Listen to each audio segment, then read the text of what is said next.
복음이 고플 때 복음 한 끼.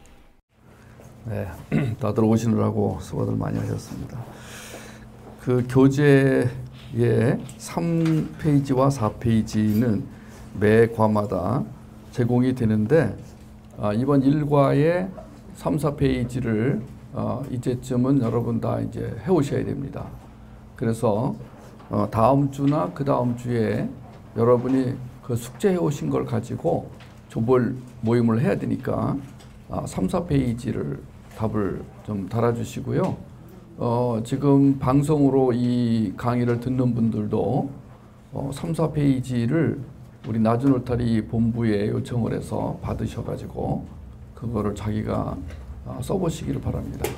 왜냐하면 1, 2페이지에서 한 내용을 3, 4페이지에서 확인을 해야 되기 때문에 이 3, 4페이지를 어떻게 기록하느냐, 어떻게 답을 쓰느냐가 굉장히 중요합니다.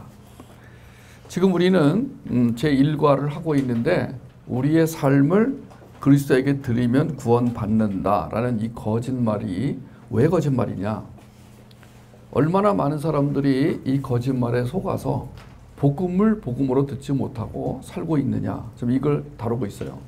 드리면 받는다. 그 가운데 이제 뭐 제일 크게 들어가는 게 구원이겠죠. 구원 말고도 드리면 구원받는다는 다른 말로 드리면 축복받는다. 드리면 은혜 받는다. 드리면 뭐한다.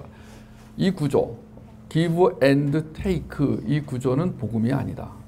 이거를 지금 왜 그런지 이 구조 속에 숨겨진 수많은 오해들 가운데 오늘은 12번째 뭐에 대한 무지가 될까요?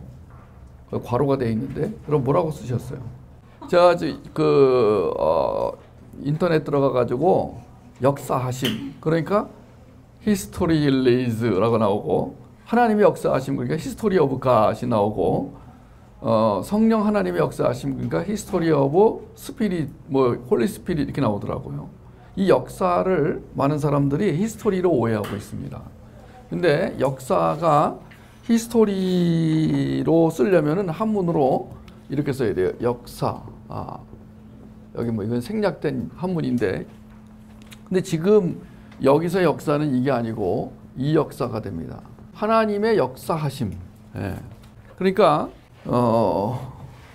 많은 사람들이 복음을 복음으로 받아들이지 못하는 이유는 하나님의 역사하심에 대한 무지예요. 하나님은 역사하시는 하나님이죠. 그러니까 하나님의 역사를 우리는 이제 몇 단계로 나눠서 작정하심, 예정하심, 구원하심, 섭리하심, 경륜하심 이렇게 우리 나눠요. 가장 일반적인 나눔이죠. 그 안에 또 어떤 사람은 뭐 계획하심을 넣기도 하고 하나님의 작정하심 이 부분에 대해서 원래는 그 뒤에 따로 이렇게 숙제를 하기로 돼 있었어요. 하나님의 구원 역사에는 작정하심, 예정하심, 계획하심, 섭리하심, 경륜하심이 통합된다. 로마서 8장 10절에 근거하여 거기 답을 쓰도록 되어 있습니다. 제가 이 부분을 좀 더 오늘 설명해 드릴게요.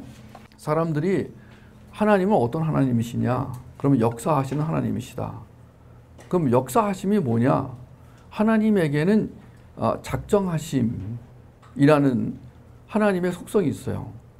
이 작정하심에 대해서 아주 간단하게 얘기하면 그렇습니다.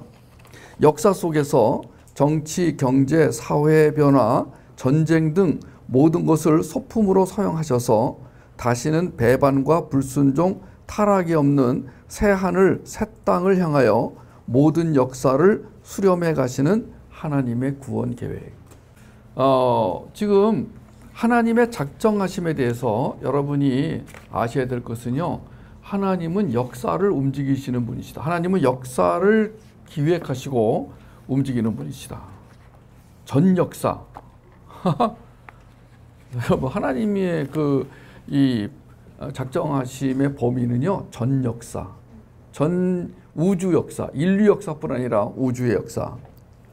하나님께서 장차 발생할 모든 일들을 미리 정하시는 영원하신 계획.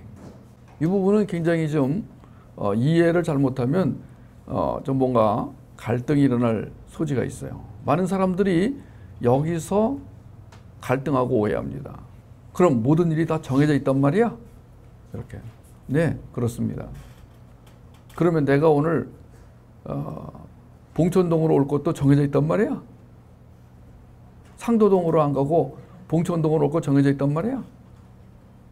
그럼 요 앞에 요 놈이 새치기 하는 것도 정해져 있단 말이야. 어떻게 생각하세요? 몰라요. 정답은 모릅니다. 하나님의 그 계획하심, 작정하심에 대해서 하나님의 어디까지, 우리가 아는 것은 아주 세밀한 부분까지 작정하셨다는 것은 알아요.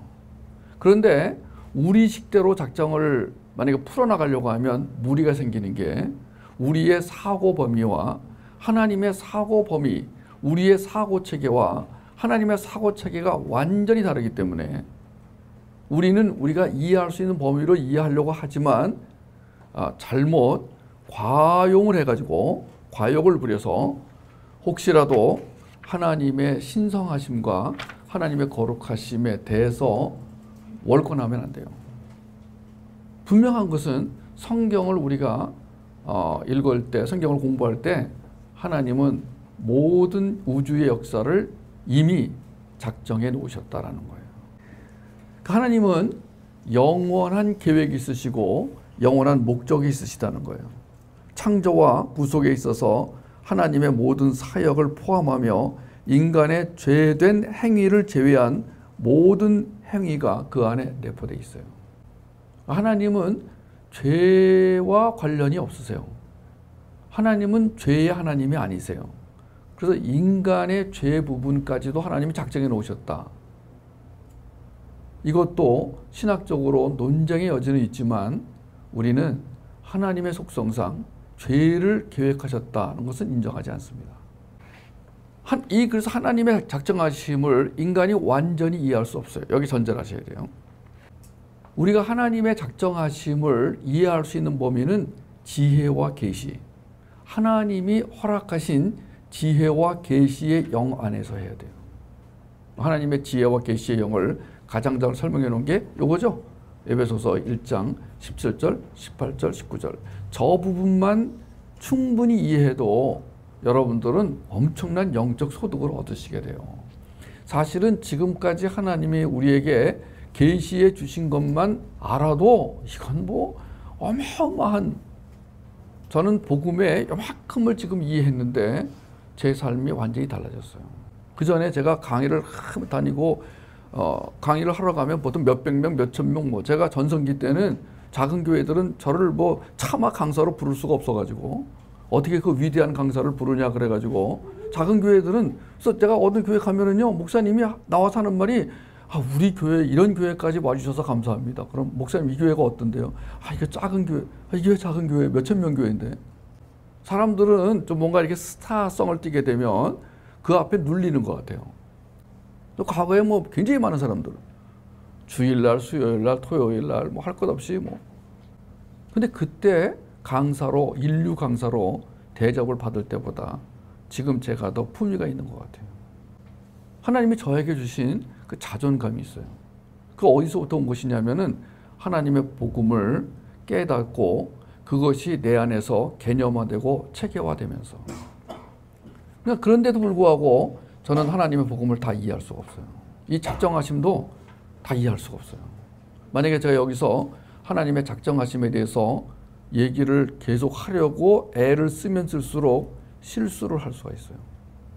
그래서 우리는 각자에게 허용한 하나님의 지혜와 계시의 영 범위 안에서 이 작정하심을 이해하시면 돼요. 각자에게 허용한. 어떤 사람에게는 지혜와 계시의 영이 더 깊이 허용될 수가 있어요. 그런 사람 보면 알아요, 벌써. 헛소리 안 하고. 많은 사람들이 헛소리, 잡소리 소리 하면서 살아요. 쓸데없는 얘기들. 그 안에서 나오는 거예요. 그 안에서 이미 있던 거예요. 그래서 그 사람이 무의식 중에 어떤 얘기 하는 걸 보면은 그 사람 안에 뭐가 있는지를 알 수 있어요. 어떤 사람은 두려움, 불안감, 근심, 걱정, 분노, 이 언어가 주로 이제 감정과 관계된 언어들이 막 나와요.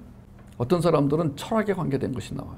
근데 하나님의 지혜와 계시의 영을 가지고 있는 사람들은 5가지로 생각과 이야기가 좁혀질 수밖에 없어요. 저기에는 하나님이 누구신지 아는 것, 또는 알고 싶은 생각, 그리고 마음의 눈이 밝아짐에 대해서 통찰력과 분별력이죠. 그리고 부르심의 소망. 오늘도 여러분과 저는 하나님의 부르심을 받고 여기에 온 거예요. 그 하나님의 부르심이 가장 거룩하게 나타나는 것이 소명이에요. vocation, 천직, 그리고 기업의 영광의 풍성함, inheritance. 하나님이 우리에게 플러스 통장을 주셨는데 이 플러스 통장은 천국에 있는 것을 미리 끌어다 쓰는 거예요. 이렇게 말하면 또 이 사람들 현찰을 생각해요. 캐시. 캐시백으로 생각해요. 항상. 아니요. 현찰이 아니고 하나님의 영적 유산은 캐시와 관계가 없어요. 오히려 캐시가 많으면 이 영적 유산이 오히려 줄어드는 기이한 현상이 벌어져요. 그리고 베푸신 능력의 지극히 크심. 능력. 그 하나님의 능력. 파워. 맨 파워는 지저스 파워로 결정됩니다. 그 사람이 얼마나 능력이 있는가 없는가는 그 사람이 소유한 5 지저스 파워로 결정이 됩니다. 저것만 가지고 얘기를 해도 할 얘기가 너무 많아가지고. 그러니까 하나님의 지혜와 계시의 영을 받긴 받았는데 아주 얄팍하게 받은 사람들은 저 얘기를 안 하는 거예요. 저 5가지 얘기를 안 하는 거예요. 왜냐면 할 게 없으니까. 그럼 그 사람은 하나님의 역사하심을 알 수가 없어요. 아무리 설명해도 알 수 없어요. 그래서 이상한 질문들을 해요. 상대방을 당황시키는 질문들을 해요. 그래서 사람 질문 받으면 대답하기 곤란한데 저는 다 해줘요.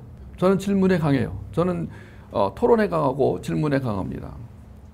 제 앞에서 질문 잘못했다가 싸발된 사람이 한두 사람이 아닙니다. 왜 그 사람이 그런 질문을 할까요? 그 수준밖에 안 되기 때문에. 그래도 용감하게 질문하는 사람이 나은 사람이에요. 질문을 아예 안 하는 사람들이 있는데 그 사람들은 자기 수준이 탄로가 날까 봐 안 하는 거예요. 그러면 어떻게 돼요? 이 지혜와 계시의 영이 얼마인지 확인할 길이 없어요. 그리고 우리가 이 하나님의 작정하심에 대해서 깊이 알면 알수록, 묵상하면 알수록 하나님의 이 지혜와 계시의 영에 따라서 작정하심에 대해서 생각을 해볼 때 우리의 생각, 사고가 어디까지 가냐면 영원, forever, 영원히. 불교에서는 이 영원이라는 개념을 어떻게 설명하냐면은 무지무지하게 끝이 안 보이는 무지무지하게 큰 호수가 있어요. 그 호수에 새 한 마리가 날아와서 깃털, 날개가 아니라 깃털 하나에다가 물을 한 방울 찍어요. 날아가서 무지무지하게 큰 바위에 떨어뜨려요. 그래서 그 바위가 닳아 없어지는 시간을 영원이라고 봐요. 그 불교로 들어가면 뭔가 이렇게 오리무중이 돼요. 오리무중. 그래서 불교를 불가지론이라고 하기도 합니다. 되는 것도 없고 안 되는 것도 없고 불가지론. 기독교는 그렇지 않아요. 영혼은 뭐냐? 영혼이 뭐예요? 알아맞히는 분에게 오늘 제가 상을 드리겠습니다. 영혼이 뭐예요? 여기 그 오늘 드린 교재에 있는데 영혼이 뭐예요? 카이로스의 시간이에요. 여러분 크로노스와 카이로스만 이해하셔도 영혼을 굉장히 쉽게 이해할 수 있어요. 이따가 설명해 드릴게요. 하나님의 작정은 효과적이므로 작정 안에 있는 것은 분명히 발생한다고 이사야서 46장 10절에 말하고 있어요. 하나님의 작정하심은 불변적입니다. 하나님은 신실하고 참되신 분입니다. 욥기 23장 13절에서 14절, 이사야 46장 10절, 누가복음 22장 22절에 보면 그렇게 나와 있어요. 하나님의 작정은 무조건적이고 인간의 어떤 행위에 근거하지 않습니다. 총체적으로 포괄적입니다. 인간 생명, 역사적인 사건 등 모든 것이 포함이 되죠. 그 다음에 두 번째는 하나님의 예정하심이 있어요. 하나님의 역사하심의 과정 중에서 두 번째는 하나님의 예정하심이 있어요. 거대한 규모의 작정을 이루시기 위한 하나님의 구원 계획이 한 개인에 이르기까지 구체적으로 성취되어 가는 과정을 하나님의 예정하심이라고 말합니다. 도덕적 피조물을 향한 하나님의 계획과 목적이라고 할 수 있어요. 이것은 신명기 4장 37절 등에서 나타난 이스라엘의 선택, 또는 신명기 18장 5절, 사무엘상 10장 24절, 시편 78편 70절 등에 나타난 특별한 직무를 수행할 특별한 인물을 선택하는 데서 하나님의 예정의 역사하심을 볼 수가 있어요. 하나님의 예정하심은 구원받을 개개인을 선택하셨다. 마태복음 22장 14절, 로마서 11장 5절, 에베소서 1장 4절. 여기에 보면은 하나님은 인류 중 얼마를 구원해 내시기로 작정하셨다. 그래서 그들을 따로 구별하시고 그들을 부르셨다. 이렇게 됩니다.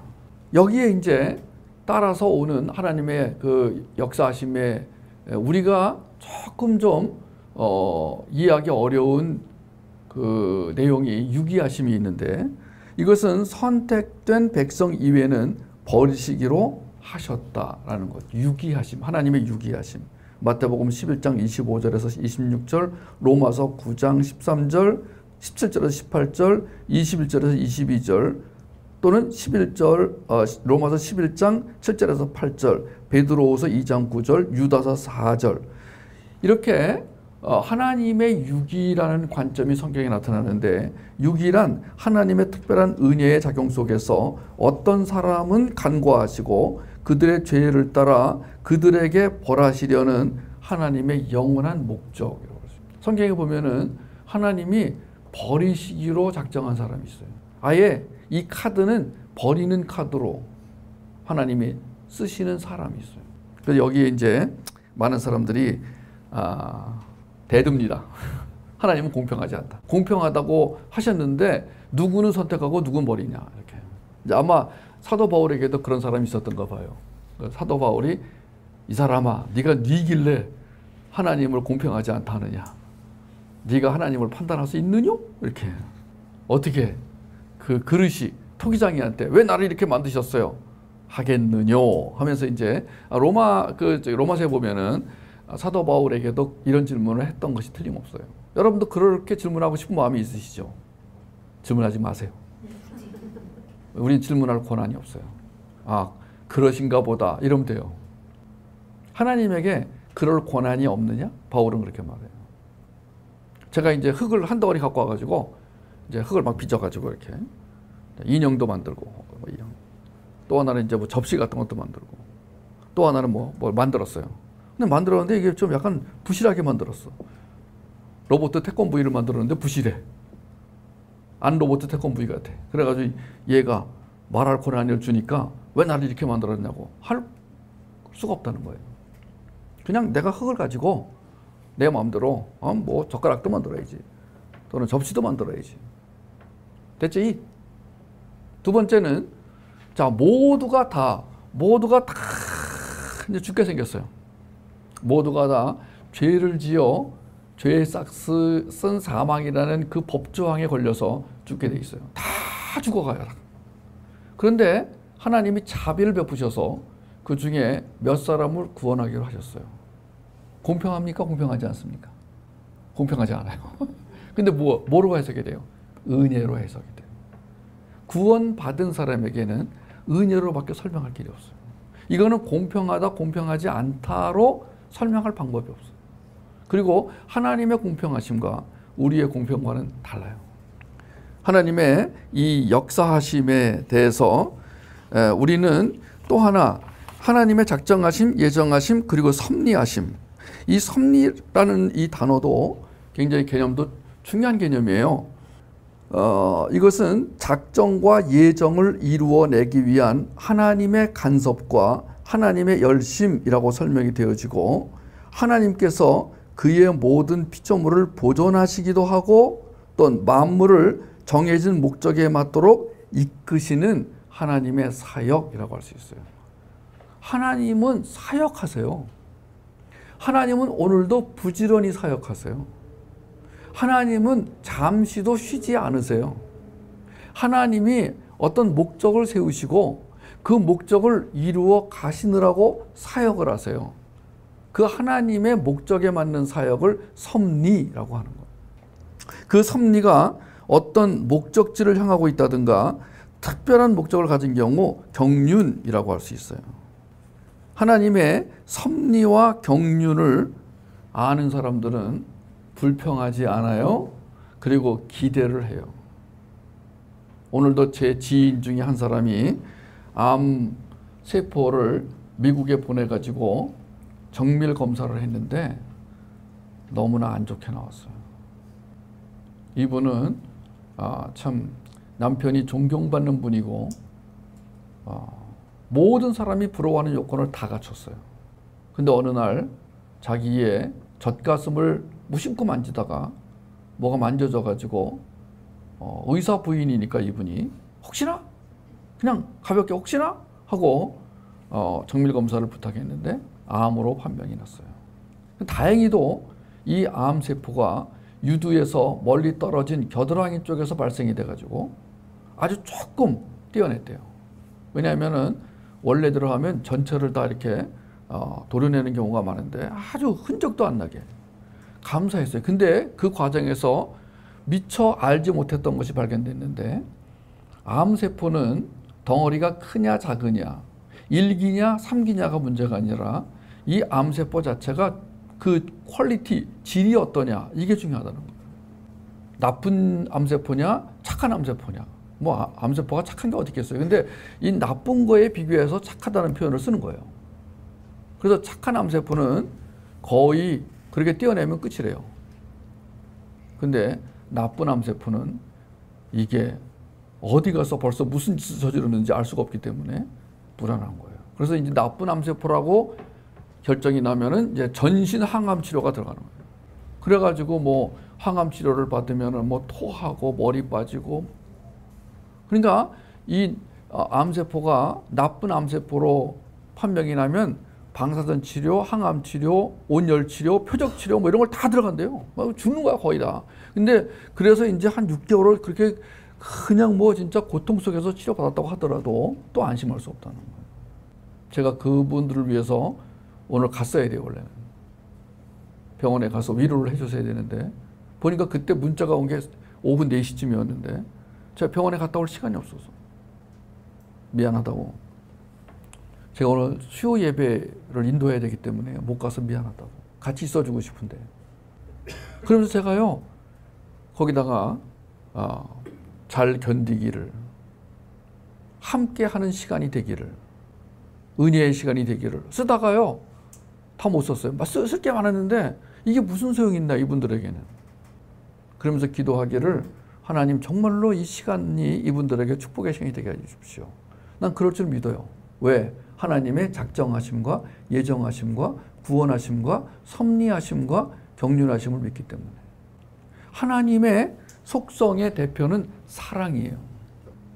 하나님의 속성이 성경에 100몇 가지가 나오는데 성경 전체를 연구해 봤더니 하나님의 속성이 100몇 가지가 나와요.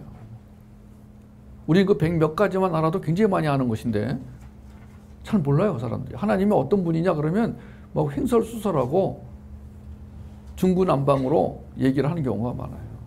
나와서 간증하라면 뭐 간증인지 자기 자랑인지 뭐 신세타령인지 뭐 횡설수설을 해요. 하나님이 누구신지를 정확히 말을 못해요. 우리의 가장 큰 약점이죠. 하나님을 매일 믿는데 하나님이 누군지를 몰라. 근데 그 하나님을 가장 잘하는 시간이 있어요. 그게 환란이 올 때, 시련이 올 때. 그때는 뭐 하나님 얼굴 앞에 있는 것처럼 가까이 가요. 그래서 하나님이 환란을 허용하신다라고 성경은 이미 벌써 말씀하고 있어요. 그래서 환란이 오면 기뻐해라. 왜냐? 환란은 연단을, 연단은 인내를, 인내는 소망을 이룬다. 바울은 나 이미 그거 알고 있다. 바울처럼 그 과정을 뭐 오랫동안 심하게 정통으로 겪은 사람이 없잖아요. 그러니까 우리가 지금 하나님의 역사하심을 모르는 사람들은 내가 뭘 자꾸 해가지고 이루어내는 것이 그게 구원을 이루는 길이다라고 생각하기 쉬운데 아니에요. 하나님은 이미 이 우주 역사 전체, 한 개인의 삶 전체를 계획해 놓으셨어요. 그 가운데서 하나님의 계획 가운데서 우리는 오늘 부름을 받고 여기 온 거예요.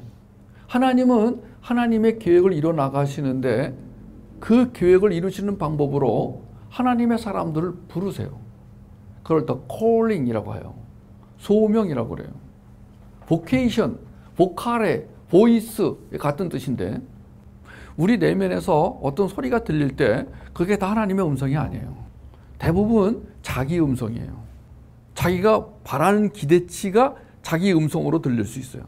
또는 두려움이에요. 자기 안에 어떤 무의식적 두려움이 있을 때 그것이 어떤 음성으로 들릴 수가 있어요. 때로는 사단이 위장을 해가지고 내 이름 부르면서 속삭이듯이 말할 수가 있어요. 때로는 영화를 봤는데 그 영화에서 들었던 그 대사가 하나님의 음성처럼 들릴 수도 있어요. 가지가지예요. 그러니까 우리는 수없이 많이 들리는 그 음성들 속에서 하나님의 음성이다 라는 것을 어떻게 구별하느냐. 그것은 오랜 시간 동안 훈련을 통해서 가려내는 수밖에 없어요. 오랜 시간 훈련을 해야 돼요. 저는 항상 비유를 하기를 그 소믈리에 그 포도주를 마시면서 이거는 뭐 1890년대 프랑스 보르뇨 지방에서 그 해에 가뭄이 들어가지고 아주 소량으로 채취한 포도에서 만든 포도주입니다. 어떻게 맛을 보고 하냐 이거예요. 그것은 거듭되는 훈련으로밖에는 안 된다. 뭐 타고난 감수성도 필요하겠지만. 그래서 여러분이 첫째는 복음으로 들으셔야 돼요.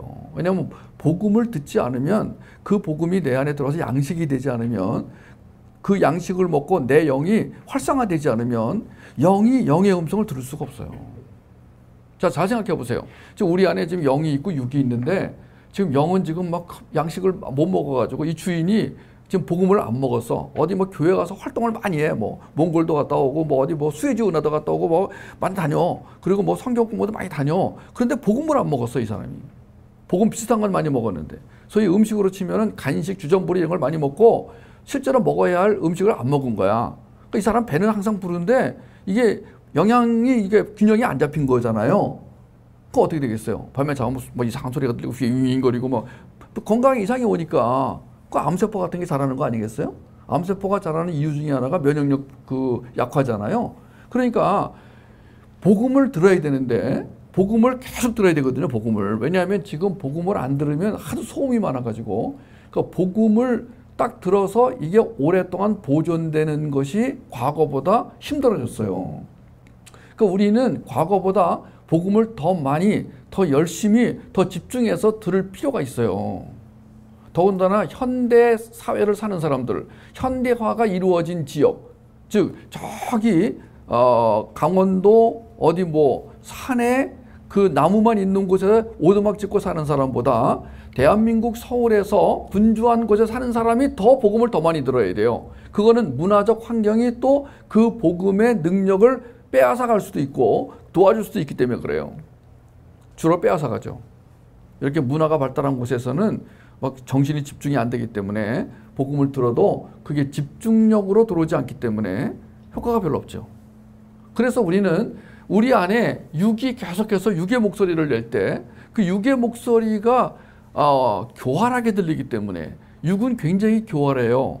특히 교회에서 활동을 많이 하는 사람들은 굉장히 교활합니다. 교회에서 뭘 많이 맡은 사람들은 교활하게 짝이 없어요. 예.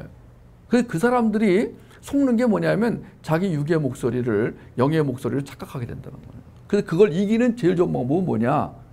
그 영에게 양식을 공급해서 영이 튼튼해져야 되는데 그 양식은 하나밖에 없다. 복음이다라는 거예요. 근데 오늘날 교회에서 실수를 하는 게 뭐냐면 이런 구조로 가는 거예요. 우리가 우리 자신을 주님에게 드리면 구원받습니다. 이건 복음이 아니라는 거예요. 이거는. 자꾸 드리게 하지 말라는 거예요. 그럼 뭐 하라는 거예요, 그러면? 드려지게 하라는 거예요. 이게요, 말장난이 아니에요.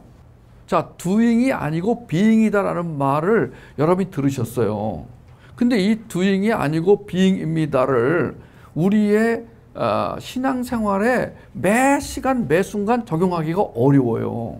왜냐하면 우리에게는 기본적으로 우리가 가지고 있는 신념의 틀, 의지의 체계가 있기 때문에 이 신념과 의지가 하나님이 역사하심을 방해를 해요. 거기에 또 하나 소금을 뿌리는 게 뭐냐? 상처와 욕망이란 말이에요. 그래서 우리가 이 모든 것들을 이기고 하나님의 작정하심, 예정하심, 구원하심, 섭리하심, 경륜하심을 보기 위해서는 영이 눈을 크게 뜨고 이게 지금 하나님이 역사하시기 시작하신 거구나 라고 그걸 보고 인식을 해야 된다는 거예요. 그러면 안심이 됩니다. 그러면 어떤 문제가 와도 안심이 됩니다. 저도 장담 못해요. 저도 지금 이렇게 말하다가 갑자기 내일 뭐가 이상해가지고 병원에 갔는데 제가 어저께 수요일 날 어떤 일이 벌어져도 감사하라고 그랬으니까 감사? 자신 없어요. 여러분, 우리가 어떤 문제 앞에 섰을 때 감사하게 되리라고 믿고 지금 훈련받는 것이지 그게 꼭 감사가 될 것이라고 확신할 수 없어요. 그래서 우리는 연약함을 인정하고 100% 주님을 의존하는 수밖에 없어요. 우리 자신과 우리 스스로의 힘으로는 하나님을 제대로 알 수도 없고 하나님을 의존할 수 없어요.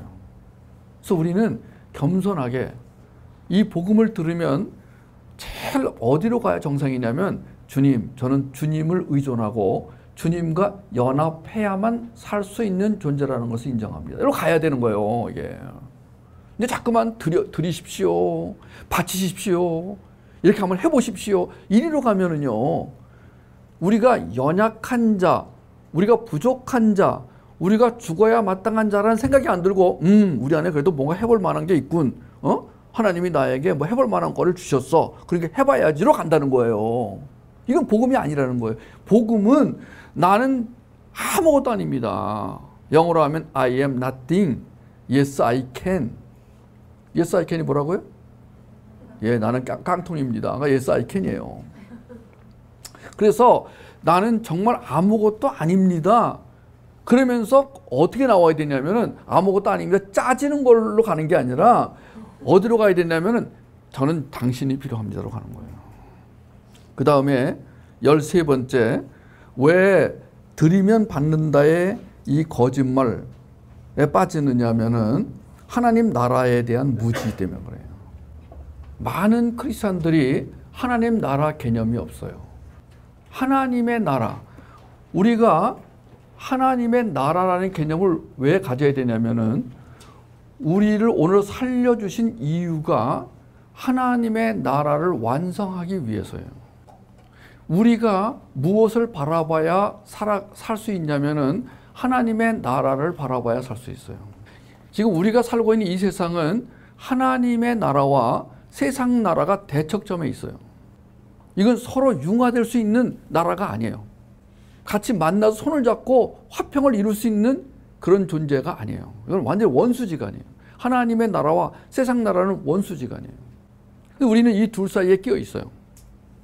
어떤 사람이 기독교인은 이 둘 사이에서 줄타기를 하는 것과 똑같다. 줄타기도 이렇게 한 1m쯤 되면 괜찮아요. 덜 무서워요. 근데 5m, 10m, 옥상 높이로 갔다. 이거는 뭐 현기증이 나는 거예요. 어떤 때 우리는요, 그 1m 정도에서 줄타기 하는 거예요. 즐기는 거야, 그냥. 이렇게. 떨어져도 그냥 뭐 안 다치니까. 그럼 다시 올라오면 돼. 홀짝 올라오면 돼요. 근데 5m로 올라갔다. 그럼 좀 달라지는 거야. 근데 이게 100m로 올라갔어요. 이야, 여러분 그런 거 느낀 적 없으세요? 여러분과 저는요, 별로 이렇게 세상에서 학대, 핍박, 시련을 안 받기 때문에 그렇게 뭐 아주 위험한, 지금 우리 대한민국 정도 되면은 기독교인이 살아가기에 그래도 좀 편한 사회거든요. 여기서는 뭐 그렇게 뭐 위험한 줄타기라고 이렇게 할 수 없어요. 그럼 얼마나 우리가 지금 아슬아슬하게 내가 이 집회에 올 것인가 말 것인가가 이렇게 그냥 뭐 느슨하게 김밥 하나 먹고 오는 정도가 아니라 얼마나 긴장과 조림과 매 순간순간 기독교인으로 살아갈 것인가 말 것인가, 그날 그 모임에 갈 것인가 안 갈 것인가, 이런 모든 결정이 마치 줄타기 하는 것처럼 그렇게 아슬아슬하게 갈 수밖에 없다는 거예요.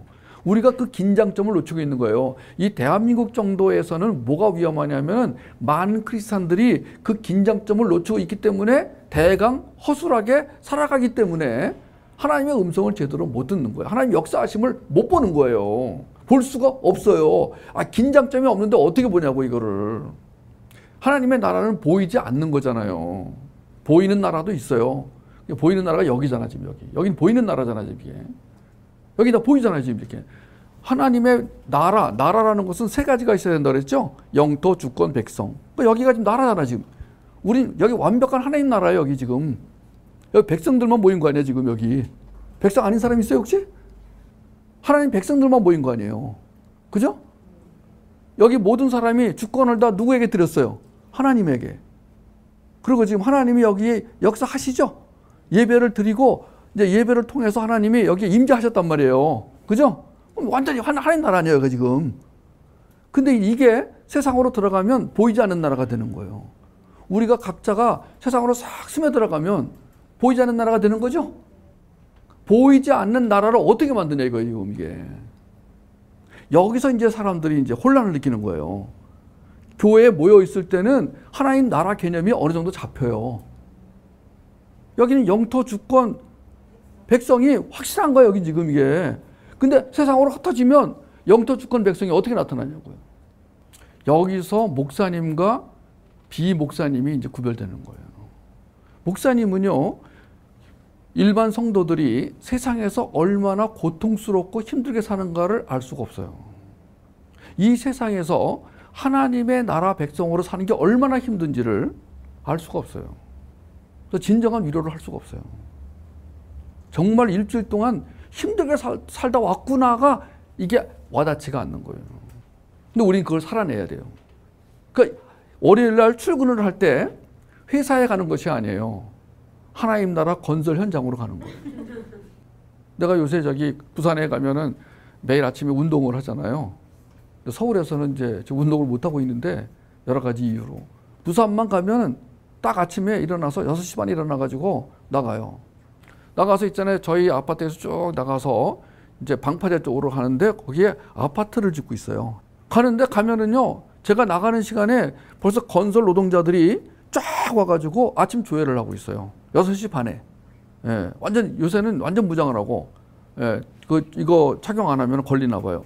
모자에 뭐에 다 달고 뭐 주렁주렁 달고 군화 신고 아침에 이거 핸드마이크 든 사람이 뭐 구호를 외칩니다. 뭐 구호하고 뭐 이렇게 운동하고 이렇게 체조하고. 그러니까 이분들은요, 분명히 아파트를 짓기 위해 모인 분들이니까 복장이 아주 일치단결하고 동작이 일사불란하고. 요즘에 누가 그렇게 새마을 체조를 국민 체조를 합니까?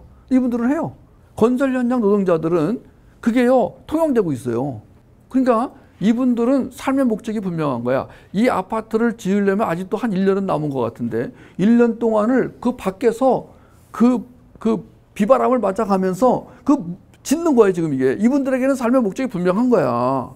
그 아침에 일찍 나오는 목적이 건설 현장으로 가는 거잖아요. 그리고 이분들은 아파트를 다 짓고 나면 이제 다 졌구나. 내 손으로 졌구나. 그러고 가는 거예요, 딴 현장으로. 그 기독교인이 그걸 사는 거거든요.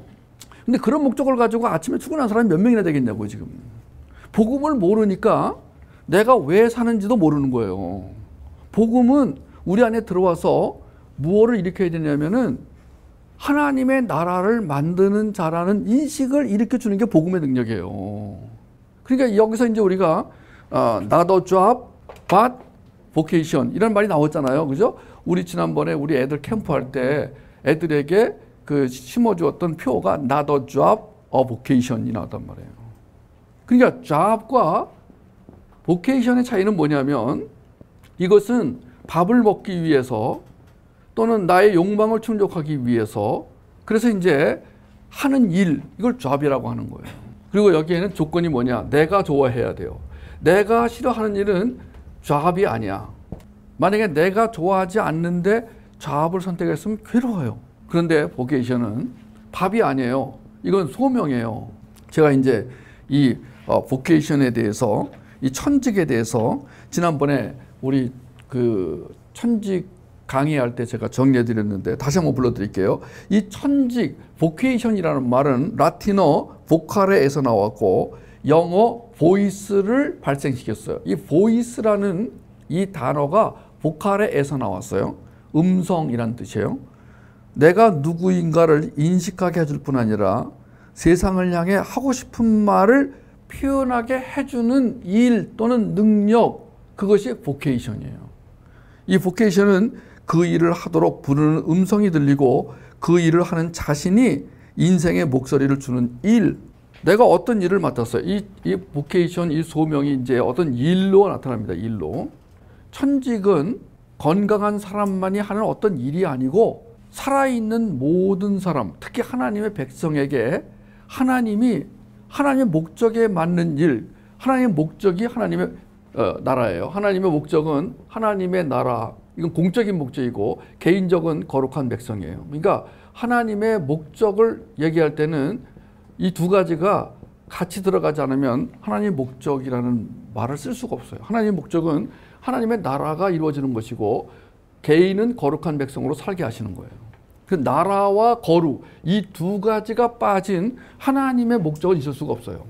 만약에 이걸 빠뜨리고 하나님의 목적을 얘기하는 분은 여러분 거기에 이렇게 속지 마세요. 그러면은 하나님의 나라는 아직 오지 않았어요. 왜냐하면 하나님의 나라는 우리가 천국에 들어가서야 비로소 여기가 하나님의 나라구나. 하나님의 나라는 예수님의 재림과 동시에 구체화됩니다. 이 역사 속에서. 그런데 그 하나님의 나라가 오지 않은 나라가 이미 우리 안에 와 있어요. 왜 그러냐면은 이 나라에서 중요한 게 이제 통치인데 누가 통치하느냐. 그러니까 아까 나라의 세 개념이 백성, 주권, 영토에 있다고 그랬잖아요. 그러면은 이 땅에 살고 있는 하나님의 백성들이 있어요. 그 백성들이 하나님에게 주권을 드리고 이제 하나님의 통치를 받는데 하나님께서는 이 사람들을 따로 불러가지고 교회를 만들게 하신 것뿐 아니라 교회에서 어떤 특별한 임무를 수행하거나 그 교회를 통해서 하나님의 임재를 경험한 후에는 다시 세상으로 들어가도록 하셨어요. 여기가 어려운 지점이에요. 만약에 예수를 믿고 났을 때 세상으로 들어가지 않고 우리가 매를 맞든지 굶어 죽든지 하여튼 우리끼리 땅을 파서 감자를 심든지 해서 우리끼리 모이면 나름대로 우리는 그 하나님의 나라를 가시적으로 볼 수가 있는데 우리가 흩어져서 세상으로 들어가잖아요. 그러면 하나님의 나라를 경험하기가 어려워요. 그런데 이 사람이 나는 지금 하나님의 나라를 위해서 부름받은 사람이라는 인식을 갖게 되면 하나님이 이 사람을 통해서 그가 살고 있는 그 지역을 통치하기 시작하세요. 어떻게 통치하냐면은 그 천직을 통해서 이 사람의 하나님 백성의 천직을 통해서 통치하기 시작하세요. 그래서 이제 이 천직 개념이 중요한데 이 천직을 가지고 들어가서 영향을 미쳐야 할 영역을 로렌 커닝햄은 8개로 정했어요. 아시죠? 8 mind molders. 그래가지고 그 8개 영역이 뭐였어요? 첫째, 정치. 정치는 법률과 군대를 포함합니다. 그 다음에 경제, 과학. 과학은 기술과 의학을 포함합니다. 교육, 미디어는 언론, 출판, 방송을 포함합니다. 예술은 스포츠와 예능을 포함합니다. 종교, 가정. 그래서 이 에인 마인드 몰더스, 이 마인드 몰더스라는 것은 사람의 생각과 마음에 영향을 미치는 영역.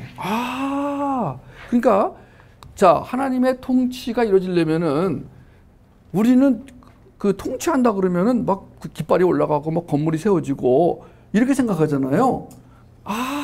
로렌 커닝햄의 생각을 빌려서 하나님의 나라를 우리가 개념화한다면은 사람들의 마음과 생각에 어떤 영향을 미치는가. 여기구나. 그리고 우리는 이제 오해하는 게 뭐냐면 몇 프로나가 중요한 게 아니에요. 즉, 내가 하나님의 통치를 이루어내는데 부름받은 사람이다라는 인식을 가진 사람이 얼마나 있느냐가 중요해요. 교회에 나오는 사람이 몇 명이냐가 이게 중요한 게 아니고, 그러니까 복음화율 그러면은 신자 수를 따지는 게 아니고 그건 아무 의미가 없어요. 오늘날 착각하는 게 그거예요.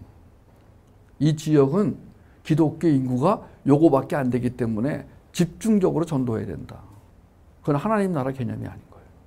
하나님 나라는 그 지역에 단 한 명의 기독교인만 있어도 이루어질 수 있다는 거예요.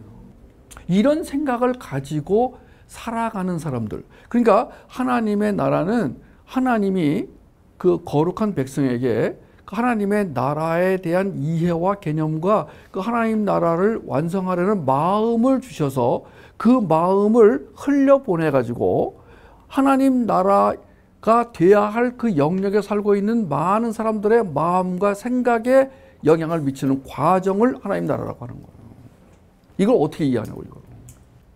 이런 개념이 없기 때문에 드리면 받는다로 가는 거예요. 가장 쉬운 말이에요 이게. 사람들을 교회로 불러가지고 이 사람들에게 헌금도 내게 하고 봉사도 하게 하는데 가장 단순하고 쉬운 방법이 드리면 받는다 구조로 가는 거예요. 여러분 드려보세요. 주님이 주시나 안 주시나 시험해 보세요. 일로 가야 사람들이 그냥 이 구조로 가니까 또 이제 뭐야? 얼마나 많이 모였느냐 이제.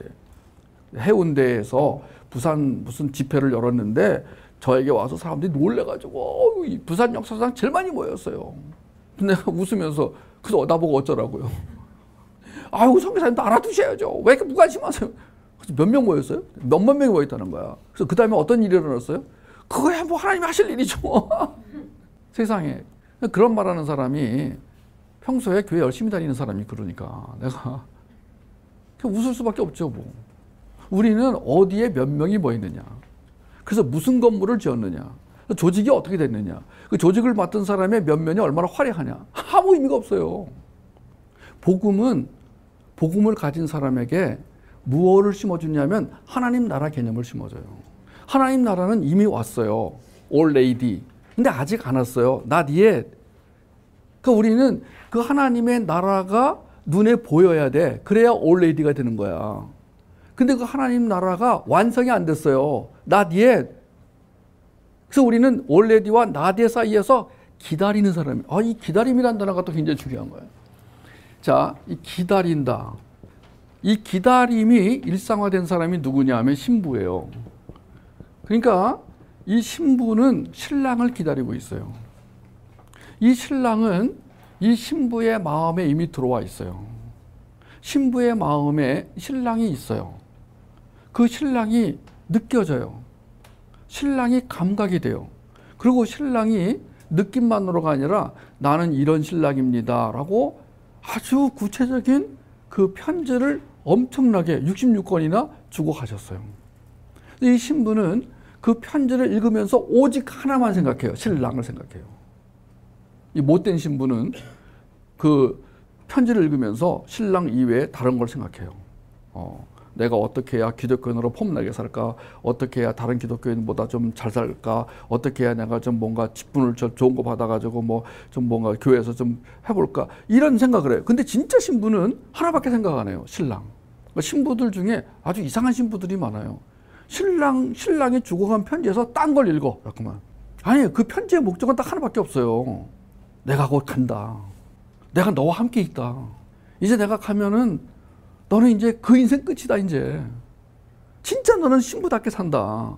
그래서 이 편지를 읽을 때마다 이 신랑이 더 구체적으로 느껴지고 알게 되고 기다려지고 그리고 지금 현재 겪고 있는 이 삶은 아무것도 아니라는 생각이 들고 그러면서 이 삶을 버리는 게 아니라 이 삶 가운데서 하나님의 나라를 만들겠다는 그 선한 의지, 소원이 나오는데 그건 내 힘이 아니고 이미 주신 능력으로 한다. 이것이 착착착착착착 맞아떨어지면서 분주한데 기다리는 거예요. 잘 들으세요.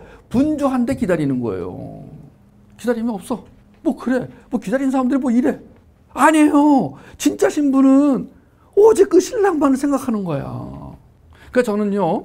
드리면 받는다 구조가 왜 잘못됐냐면은 이게 우리 안에 보이게 안 보이게 들어서 딱 자리 잡았어요 벌써. 이 구조가 자리 잡으면은요 거기서 그 나오는 후유증이 장난이 아닌 거야 지금 이게. 이걸 때려 부셔야 돼. 여기 신부 교실이야 여기는.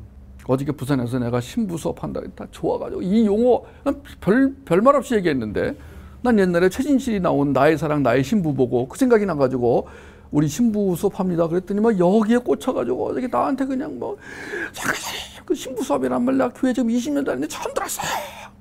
왜냐면 복음을 모르는 봉사자들은 다 드리면 받는다 구조를 다 이 구조를 갖고 있기 때문에 이거 깨트리기가 힘들어요. 제가 복음을 얘기했는데 복음이란 기쁜 소식이란 굿뉴스란 유앙겔리온이란 내가 하는 것이 아니라 하나님이 하는 것입니다. 이게 복음입니다. 복음은 은혜를 전제로 합니다. 은혜라는 것은 내가 뭘 해서 얻어지는 것은 은혜가 아닙니다. 하나님을 위해 그렇게 노동하려고 하지 마세요. 애쓰지 마세요. 수고하지 마세요. 왜? 당신은 고귀한 신부예요. 그것도 왕의 신부예요. 왕의 신부가 왜 이렇게 노동자처럼 사세요? 그 품격이 안 어울려요. 내가 여러 번 말했잖아요. 영성이라는 것은 하나님과의 친밀감 정도로 표시된다. 영성은 뭐 이렇게 뭐 기도를 세게 했느냐, 뭐 약하게 했느냐, 뭐 방언을 했느냐 안 했느냐가 아니라 하나님과의 친밀감 정도가 영성이다. 쉽게 말해서. 그러면 하나님과의 친밀감을 어떻게 표시하느냐? 첫 번째는 자녀됨으로 표시한다. 자녀는 하나님을 아빠라고 부를 수 있다. 아빠, 아빠, 아빠. 내가 지난번에 부산에서 이런 등치 큰 아버지가 걸어가고 옆에 요만한 애가 걸어가는데 얘가 막 아빠, 아빠 그러는데 아, 저거다. 저게 바로 하나님 아버지와 나와의 관계구나. 아, 뒤에서 보는데 나는 너무 애가 귀엽고 듬직한 아버지의 그 아들이 가는데 아, 저거다. 이 아들은 그냥 아빠와 그냥 다른 거 보지도 않아. 얘는 아무것도 안 봐요. 그 아빠만 봐. 얘는 뛰어가면서 이렇게 아빠 그럼 막 얘기를 해. 이거 다 저거다. 우리가 자녀됨의 영성은 저거예요. 아버지만 바라보고 그 아버지를 아빠 아빠 아빠 아빠 아빠 이게 자녀. 그러다가 이제 얘가 철이 나는 순간에 아, 내가 아버지의 종이 되겠어요. 왜 그러냐면 아버지가 나에게 해주신 게 너무 많아가지고 내가 너무 그동안 아버지한테 너무 신뢰가 많았어요. 너무 달라는 게 많았고 그래서 내가 아빠의 종으로 살게요. 그랬더니 아빠가 그러라는 거야.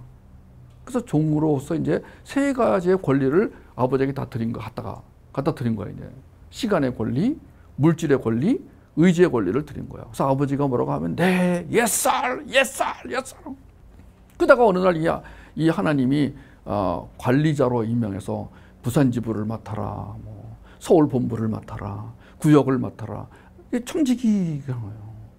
여기까지가 이제 그냥 기초적인 관계고 그 다음에 이제 점프를 해가지고 어디로 가면 양육자 이제 진짜 영성의 깊이가 달라지는 거죠. 양육자가 되면 제자, 사역자로. 그러다가 드디어 이제 우리가 어디까지 왔냐면 신부의 영성까지 온 거예요. 신부의 영성은 뭐라고요? 기다림이에요. 그냥 기다리는 게 아니에요. 이걸 알아먹는 사람들이 반응하기 시작하는데 여러분 이 복음을 알고 복음을 전하는 자에게서 제일 큰 행복은 뭐냐면 내가 복음을 전했더니 그 복음이 흘러가서 다른 사람의 영혼을 살리고 있는 것이 내가 감지가 되잖아요. 이건 너무 행복한 거야. 그게 뭐예요? 그게 신부에게 주어진 제가 오늘 동화에서 어디까지 했냐면 즉 동화 1장 7절까지 했는데 거기에서 그 신랑이 그 솔로몬 왕이 신부에게요. 너 아무것도 할 것 없다. 그냥 난 네가 좋다. 난 너를 바로의 준마에 비교한다. 그래놓고 하나 부탁을 합니다. 그 신부에게 아무것도 할 거 없어. 그냥 넌 신부야. 근데 이 신부는 자꾸 과거가 생각이 납니다. 저는 얼굴이 검은 여자고 저는 그 이복 오빠들한테 학대를 받았고 저는 쓸모없는 뭐 이게 나올 때 신랑이 아니야. 너는 네가 그렇게 생각할지 모르지만 나한테는 바로의 준마야. 바로의 준마 그러면은 뭐 엄청난 거잖아요. 왜냐하면 솔로몬도 그 당시에는 뭐 굉장한 왕이었는데 솔로몬이 내가 쓰는 말보다 더 좋은 말이 있어. 그게 저 지금 애굽의 이집트의 왕인 바로가 쓰는 말이야. 내가 들었는데 바로가 쓰는 그 말은 전 세계에서 그냥 수많은 말 중에서 뽑아서 가져온 말이야. 그 말은 날리기로 유명한 말이고 힘세기로 유명한 말이고 아주 멋있기로 유명한 말. 그 갈기가 얼마나 멋있는지 알아? 그 말이 뛸 때? 그러니까 내가 쓰는 내 솔로몬 왕의 내 말보다 더 좋은 말 너는 그 말이야. 이러는 거예요 지금 이 여자한테. 여자가 그렇습니까? 정말 그래요? 그럼 그 여자가 이제 살아나는 거야 이제. 우리가 예수님을 만나잖아요. 신랑이 인식이 되면은요 살아나기 시작하는 게 뭐냐? 다른 사람이 무슨 말을 할지라도 신랑의 말밖에 안 들리는 거예요. 그 신랑은 나에게 그러는 건 너는 바로의 준마야. 이게 들려야 돼요. 이게 안 들리면 그 잡다한 예루살렘 여자들의 그 질투 섞인 말들 그냥 예루살렘 여자들이 하는 거랑은 질투밖에 없어요. 젤러시. 매일같이 그냥 뭐 씹고 그냥 뭐 뒤에서 헐뜯고 노래 부르고 노래는 또 잘 불러요 또. 그런데 그 말이 안 들리고. 그런데 이 신랑이 딱 하나 부탁해요. 뭔지 아세요? 내 어린 염소 새끼를 먹일지니라. 어린 양이 아니고 염소 새끼라고 나와요. 왜 그럴까요? 이 신부가 만나야 할 신자들은 양이 아니에요. 염소들이에요.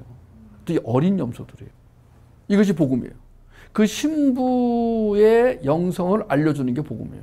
그리고 신부의 영성을 살 수 있도록 격려해 주는 게 복음이에요. 하나님 나라에 대해서 무지한 사람들은 이 하나님 나라가요, 인간 나라로 착각이 됩니다. 인간 나라는 어떠냐면요, 첫째는요, 조직이 탄탄해야 돼요. 힘이 있어야 돼요. 그리고 끼리끼리라는 이 끼리 의식이 있어야 돼요. 그리고 편을 갈라야 돼요. 아니요, 우린 그렇지 않아요. 우린 편을 가르는 게 아니라 하나님이 불러내신 사람들, 원래 교회의 원래 뜻이 하나님이 하나님으로부터 불러냄을 받은 사람들, 그 사람들만의 모임이 교회예요. 이건 편가르기가 아닌 거예요. 편가르기하고 달라요. 교회는 하나님의 부름을 받은 사람들만의 모임이어야 돼요. 에클레시아, 불러냄을 받았다. 그리고 여기서 불러내서 뭐 하느냐 그러면 신랑 얘기, 신부 수업하는 거예요. 신부 수업을 하고 다시 또 그 세상으로 들어갈 때 어떻게 들어가느냐, 하나님 나라를 건설한다는 생각을 가지고 들어가는 거예요. 그래서 월요일 아침에 출근할 때 나는 이제 하나님 나라를 건설하러 간다. 그 하나님 나라를 건설할 때 어떻게 하느냐, 힘으로가 아니라 사랑으로 해요. 고지가 아니라 십자가예요. 그래서 힘이 드는 거예요. 근데 그 힘이 내 힘이 아니기 때문에 하는 거예요. 내 힘으로는 못해요. 14번째, 왜 우리가 이 드리면 받는다에 속느냐면 초점, 관점, 지향점에 대해서 무지하거나 또는 무시를 해요. 그래서 우왕, 좌왕, 갈팡질팡, 정체성에 문제가 생기고 인생이 허무해지는 거예요. 초점, 관점, 지향점을 하면은 뭐가 떠오른다고요? 비행기가 떠올라요. 그러면 비행기는 날아가게 돼 있어요. 비행기는요, 날아가야 돼요. 날아가지 않는 비행기가 무슨 비행기예요? 그죠? 그럼 비행기가 날아가려면은 두 가지가 있어야 돼요. 뭐죠? 양력과 추진력이 있어야 돼요. 그러면 비행기가 양력이 있는데 양력을 방해하는 게 중력이에요. 그 다음에 추진력을 방해하는 게 저항력이에요. 그럼 잘 생각해 보세요. 지금 자, 우리에게 날지 못하도록 방해하는 저항력은 무엇인가? 정리할 수 있죠? 자, 첫째는 사단의 힘, 그 다음에 세상 정신의 힘, 육의 힘. 자, 이 저항력을 이길 만한 추진력은 뭐냐? 어디서 나와요? 이거는 복음에서밖에 나오지 않아요. 이것은 우리의 신념과 의지를 강화한다고 되는 게 아니에요. 왜냐하면 이 세 가지는 우리의 신념과 의지보다 강하기 때문에 우리의 신념과 의지를 아예 이기려고 생각을 하지 마세요. 그 다음에 자, 양력이 있어야 돼요. 떠야 돼요, 이거 양력이. 믿음이죠. 이 믿음은 또 어디서 와요? 믿음도 복음에서 와요. 그러니까 하나님의 복음으로 말미암아 믿음이 생겨야 그 믿음이 나를 띄워주는 거예요. 그럼 뭐가 있어야 돼요? 이제 방향성이 있어야 돼요. 그러니까 자, 이 방향성과 함께 양력 그리고 추진력, 이 세 가지가 있으면 이 사람은 초점과 관점과 지향점이 분명하다라고 하는 거예요. 그러니까 삶의 목적이 생기는 거예요. 이 회사 갈까 저 회사 갈까, 이리 옮길까 저리 옮길까 고민할 필요가 없어요. 제가 참 이 교회를 우리가 시작하고 보니까요, 자꾸 머릿속으로 누굴 들어올까 하는데 자꾸 하나님이 고민하지 말라. 주일날 되면 고민이 돼요. 수요일날 되면 고민이 안 되는데 주일날 되면 고민이 돼요. 우리의 믿음은 눈으로 보이는 것에 자꾸 영향을 받아요. 근데 믿음은 희망을 바라보는 게 아니라 소망을 바라보거든요. 희망은 가능한 것을 희망이라고 하고 소망은 불가능한 걸 소망이라고 하는 거예요. 희망은 눈에 보이는 어떤 미래상이고 소망은 눈에 보이지 않는 미래상이에요. 그러니까 이미 하나님께서 이 교회를 이룰 때 계획하신 것이 있다. 그걸 믿냐? 예스. 근데도 또 눈으로 보면은 진짜 이거는 마치 베드로가 파도를 걸어갈 때 예수님 바라볼 때는 잘 걸어갔는데 파도를 보니까 빠져간 거 이해가죠? 두 번째는 요단강을 건너갈 때 사람들이 요단 강물을 보고 무서워했는데 믿음으로 딱 애시니까 요단강이 갈라졌잖아요. 이게 그냥 적힌 얘기가 아니라 오늘 나한테 주신 얘기예요. 자, 이것이 뭘로 들어와야 돼요? 믿음이라는 과정을 통해 들어와야 돼요. 근데 그 믿음을 누가 주시느냐? 하나님이 주세요. 그럼 어떻게 이 믿음을 받느냐? 복음을 들어야 돼요. 그러니까 복음을 듣지 않으면, 자, 들음에서 믿음이 나는데 복음을 안 듣는 거야. 왜 안 들을까요? 일단 복음을 많이 들어본 일이 없어. 이게요, 음식도 먹어본 걸 좋아하잖아요. 제가 부산 가서 제일 못 먹는 게 그거예요. 그 뭐 저기 뭐야, 그 화장품 냄새 나는 거 무슨 가루가 있어. 어? 산초. 아, 난 지금까지 다른 건 다 먹었어요. 월남국수에 들어가는 그것도 먹었어요. 고수도 먹었어요. 그런데 산초는 정말 못 먹겠어요. 저는 다행히도 CCC 간사님으로부터 교회를 개척하자는 얘기 듣고 교회 개척에 겁없이 뛰어들어가지고 우리 부부만 앉아가지고 1년을 들었는데 그게 복음이었어요.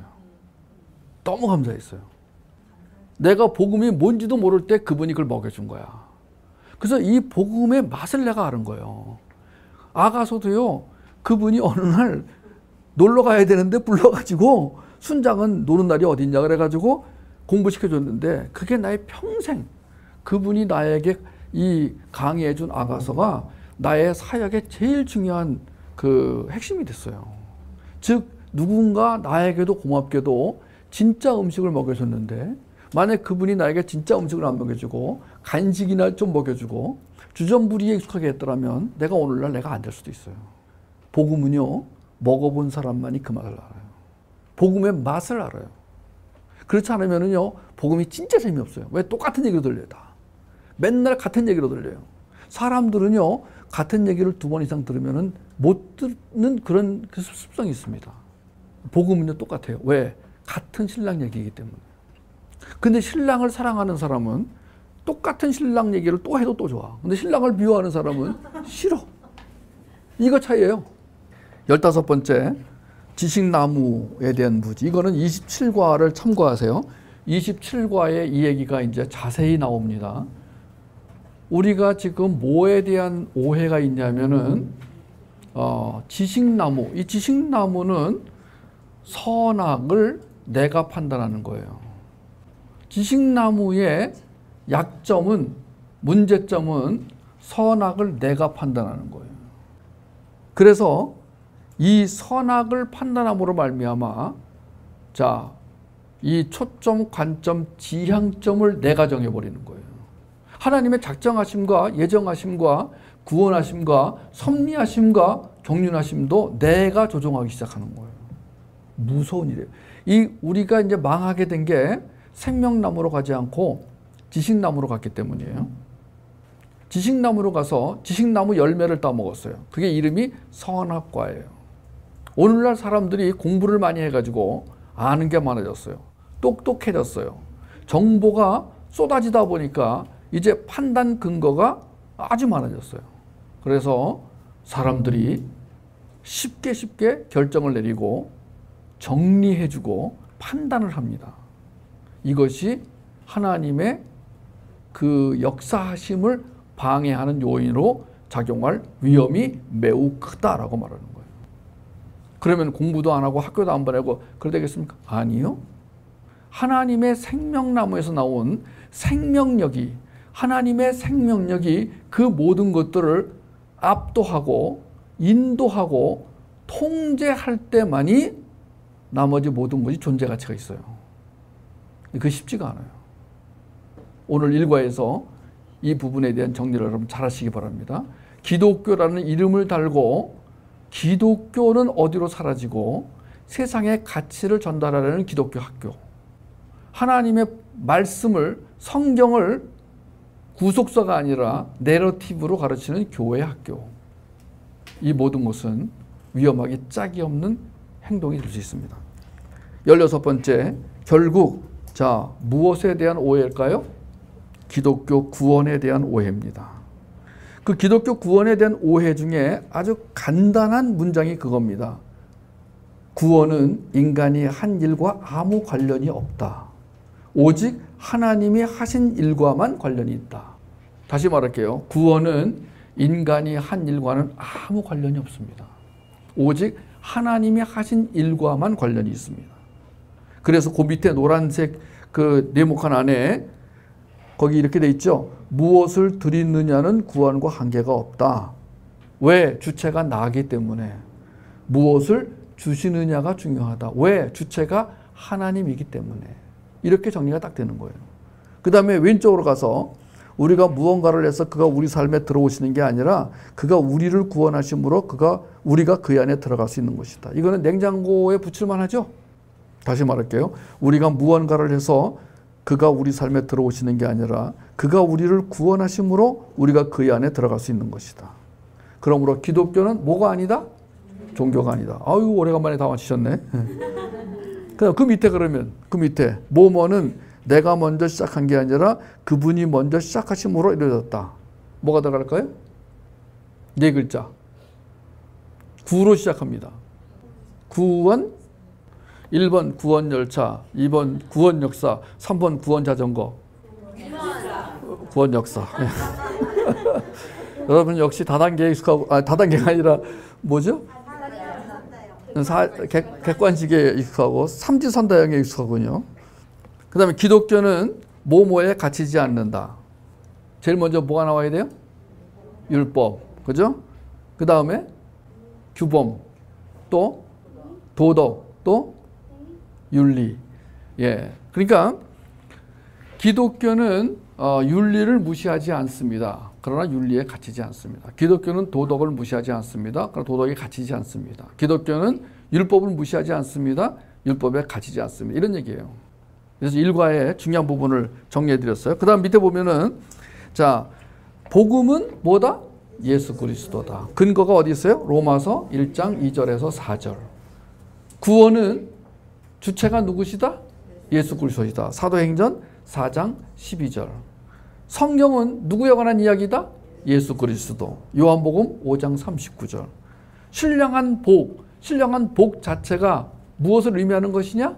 예수 그리스도. 그분이 이루신 구원 역사. 그죠? 그 다음에 놀라운 선물. 우리에게 놀라운 선물을 주셨어요. 지혜와 계시형을 주셨어요. 그러면 그 놀라운 선물, 이 5가지를 전부 모아서 하나로 말하면 뭐냐? 한 단어로 말하면 뭐냐? 예수 그리스도. 그러니까 하나님이 누구신지 알게 된다는 것은 바로 예수님이 누구신지를 알게 되는 거예요. 또 한 가지는 예수님을 통해서만 하나님을 알 수가 있어요. 예수가 빠지면 안 되죠. 두 번째, 마음의 눈이 밝아지는 거. 이 통찰력과 분별력도 예수님이 주셔야만 돼요. 예수님이 그 안에 역사하지 않는 사람은 마음의 눈이 밝아질 수가 없어요. 근데 일반 종교들은 어떻게 밝아진다고 그래요? 수련과 명상으로. 아니요, 안 돼요. 세 번째는 부르심의 소망도 마찬가지예요. 그러니까 전부 보세요. 성경 해석의 원리도 예수 그리스도의 구속사, 예수 그리스도의 언약, 예수 그리스도의 절대 주권, 그리고 예수 그리스도를 설명한 내용을 맥락으로 이해해야 됩니다. 컨텍스트. 잘 들으세요. 우리는 성경을 해석할 때요, 그 단어나 문장으로 해석하려고 그래요. 그래서요, 제일 위험한 게 뭐냐면 성경 구절을 잘못 인용하는 경우. 성경 구절 하나를 딱 드러내놓고, 제가 아는 어떤 그 집사님은요, 자매님은 나한테 와서 자기네 교회 목사님 훌륭하시다는 거야. 그래서 왜 그렇게 생각하냐 그랬더니 우리 목사님은 딴 얘기 안 하고 처음부터 마지막까지 성경 얘기만 하신대요. 설교가 전부 성경 구절로만 이루어졌대요. 그게 뭐가 훌륭해요? 그게 뭐가 훌륭해요? 이 사람 말은 잘못됐어요. 우리 목사님은 훌륭하세요. 왜? 예수님 얘기만 하세요. 이래야 되는 거예요. 성경 구절만 말하고 있다. 이거는 위대한 게 아니에요. 그거는. 왜냐하면 성경 구절을 잘못 인용할 수 있어요. 성경 구절을 맥락으로 이해한다. 맥락. 이 맥락은 뭐하고 다 있냐면 언약하고 다 있어요. 언약이 없는 맥락은 또 의미가 없어요. 그럼 이 언약은 전부 뭐냐? 6대 언약. 그러니까 성경의 언약을 딱 압축해가지고 6개로 정리하면 6대 언약이 돼요. 아담 언약부터 예수 그리스도 언약까지. 그럼 예수의 언약이 새 언약이에요. 그 새 언약이 이제 성경 전체를 통해서 이렇게 구체화되다가 마지막 계시록에 가서 끝나요. 그게 묵시예요. 오늘 이 역사와 묵시를 또 설명을 또 못했네요. 다음 시간까지 아마 다음 주까지 일과를 이제 맞춰드리고 그 다음 주에 이제 조별 모임으로 숙제를 가지고 이제 서로 나누는 시간. 이제 여러분이 나누는 시간이 진짜 즐거워야 돼요. 왜냐하면은 그동안 공부한 걸 가지고 그거를 나눌 때, 아, 내가 뭘 잘못 생각했구나와, 아, 저 사람은 저렇게 생각한다, 이렇게 생각했구나. 그 다음에, 아, 내가 생각하기에 맞구나. 그리고 사람들은 들은 것보다도 말한 걸 오래 기억하기 때문에 이 나눔의 시간이 굉장히 중요해요. 그 다음 주에 이제 하게 되는데, 그래서 1과가 끝나는 거예요. 예. 이 과를 이렇게 해서 43과를 했다고 쳐봐요. 저도 기대가 됩니다.